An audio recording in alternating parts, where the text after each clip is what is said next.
forever anxious, thinking about mistakes, not accepting mistakes, always thinking what people will say, being rigid, keeping to myself, being aloof. All these traits made me appear a very rigid, a very ruthless person. I was not very kind to myself. Ladies and gentlemen, a very good evening to you all. Today, I'm here to remind each one of you a very important thing of the profound lessons that life teaches us, often through very, very unexpected people and moments. Let me take you back to one of my overseas assignments years back. And in my everyday duty, I was stationed at the playground. On the playground, we were supposed to, this primary students playing around, secondary students playing around, the primary students chit-chatting, laughing to glory, often ignoring their lunch boxes, and imagine the untouched lunch boxes going back home.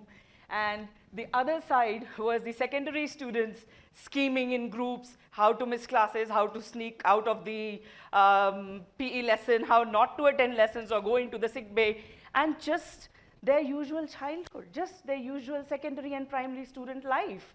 For me, at my duty spot, on the playground, this scene was pure joy. Because once upon a time, I was that age. Now, amidst all this, one fine day, I see this boy called Lucius. This boy comes on the play field, and he's round and round and round in the circle. I got very curious, and I went up to check on him, and I asked, "Hi, young man, are you looking for something?" Without holding his breath, "Hi, my name is Lucius, and I'm in year 3. "Hi, Lucius, and I am trying to solve my math problem." A person who dreaded math my whole life, I just couldn't fathom this approach. That pacing round and round in circles on the play field, he's trying to answer math problems. I was like, okay, and without missing a beat, he tells me, "But if you promise to come tomorrow, I'll show you how." This innocent challenge left me with no option but to agree. The next day, I went. Again, same spot. "Hello, young man.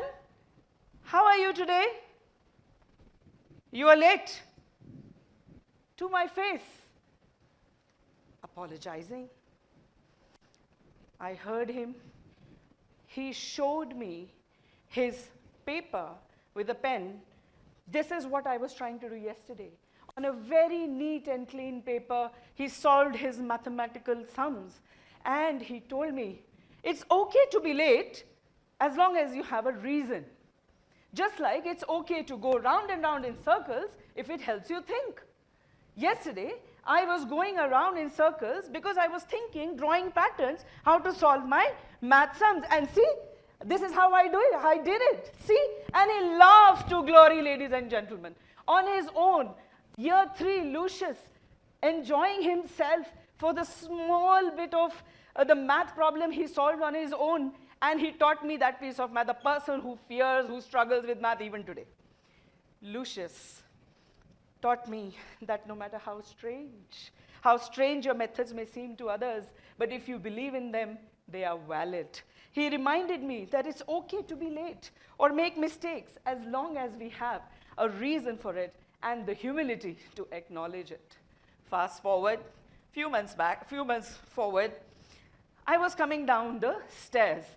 I do not enjoy the activity of going up and down the stairs for all the obvious reasons, but I was coming down the second floor, and this young primary little boy from primary school was coming upstairs, gasping and panting for breath. "Miss, I found this in the music room. I'm going to give it to my brother. He was looking for it at home in the evening yesterday." I didn't know this boy. I was going down the steps. This brother was coming up the stairs. And I was like, wow, wow, I smiled back. And I said, wow, your brother must thank you for this. You are so kind. No, miss. He asked me to shut up and not talk to him for a week. Such innocence, such honesty. Before I could say anything, but it's okay, miss. I'm going to do my part. I'm going to go and give it back to him. And off he went into the class. Later I came to know that he was my student's younger brother. This was Jason. Jason taught me that doing the right thing isn't about receiving appreciation. People might not always recognize what you do. They might not even like the way you do things. But that should not stop you from being a conscientious person. Good deeds have a way to come back to you, often when you least expect them. These two primary year 3 students, we were unknown to each other. They taught me great life lessons. They offered me invaluable lessons. Lucius taught me to embrace my unique path. I was very rigid. I was very hard on myself, always. It was very difficult for me to accept mistakes, that I can make mistakes or my team can make mistakes. I calmed down. He taught me that embrace your unique path. Be patient, be humble with yourself, be kind to yourself. Jason reminded me of the importance of integrity and kindness. Be kind to yourself. These instances, however small they may look, but they changed me. They changed me, and I would also not go very close to the primary students. But these two boys changed me. I started accepting that I'm a human being, I can make mistakes. That should not stop me from experimenting, trying new things. That should not stop me from doing good, doing greater good. And that's when I started moving forward. You will see this. I started small. I started coming out of my shell. I started rejecting the rejections I created for myself. I started enrolling for small events, small workshops.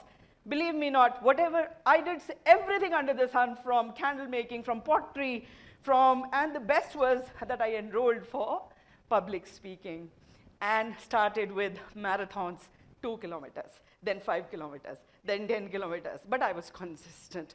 Thank you to these boys. I learned from them and moved forward. There was a shift in my mindset.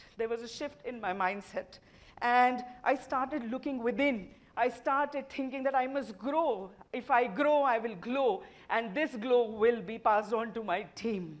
And that's when I allowed myself to be patient with myself, be compassionate with myself, and of course, that rubbed on to the others, embracing growth with resilience and positivity. Looking back, I realized that these moments were the silver linings in my journey. What seemed like ordinary encounters became extraordinary life lessons. Lucius and Jason helped me overcome the brighter side, uncover the bright side of my struggles, the silver lining of self-acceptance, of being patient, and the quiet power of doing good even when there is no recognition or even without expecting anything in return. Now, how did I do that? I started, as I just mentioned, I started rejecting my own rejections. I decided to come out of my own shell. I decided to go to places I rejected that I will never be able to go. I will never be able to reach these places. So these are live active volcanoes, ladies and gentlemen. I climbed, I can't believe it today. Even today, I can't believe I did it. And these were my solo trips. Traveling allowed me to look at the world from a different perspective altogether, thanks to Lucius and Jason. And going forward, and as I reflect on my interactions, I realize that, think of it, how often we overlook the wisdom these students, these young children carry. They see the world with so much clarity and sincerity, which we as adults often forget. They remind us that life isn't about perfection, but it is about persistence and purpose and staying true to your values. This, as I mentioned earlier, I had enrolled for public speaking. It took me almost 3 years to achieve the highest award in public speaking, which is the Distinguished Toastmaster Award. And, it took me time, but I stuck to the plan, thanks to Jason and Lucius. Ladies and gentlemen, I would like you to observe and listen a little more, especially to the young voices around you. You never know, you might just get your greatest life lesson in the smallest moment, in your smallest moment, and that might become a silver lining in your journey. Thank you.